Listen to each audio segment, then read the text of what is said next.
સાહેબ, નાના હોય કે મોટા, બાળક હોય કે વૃદ્ધ, સાધુ ભગવંત હોય કે સાધ્વીજી, દિલના કઠણ હોય કે માનસિક રીતે મજબૂત, પણ ભલભલાની આંખોમાંથી આંસુની ધારા વહેતી જતી હતી જ્યારે આ દિવ્યાંગ મહોત્સવમાં આપણા દિવ્યાંગ ભાઈ બહેનોને પરિવારના સભ્યો તથા કાર્યકર્તાઓ એમને ભગવાનની ભક્તિ કરાવતા હતા.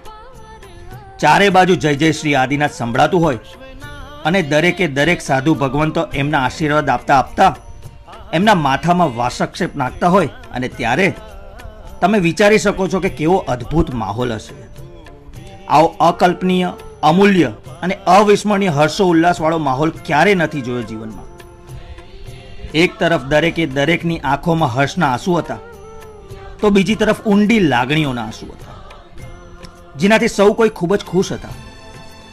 અને આવો સેવા કરવાનો લાભ આપણને જ્યારે મળતું હોય તો આનાથી વિશેષ તો શું હોઈ શકે.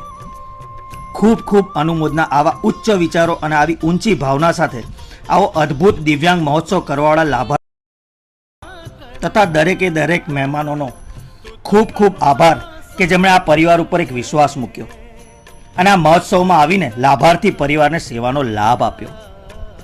અને છેલ્લે એટલું જ કહીશ કે મુઠ્ઠીમાં જે ખુશીઓ બંધ છે ને, એ બધામાં વહેંચી દો સાહેબ. તમારી હોય કે મારી, હથેળી તો એક દિવસ ખાલી જ જવાની છે. સાચું ને? જય જિનેન્દ્ર.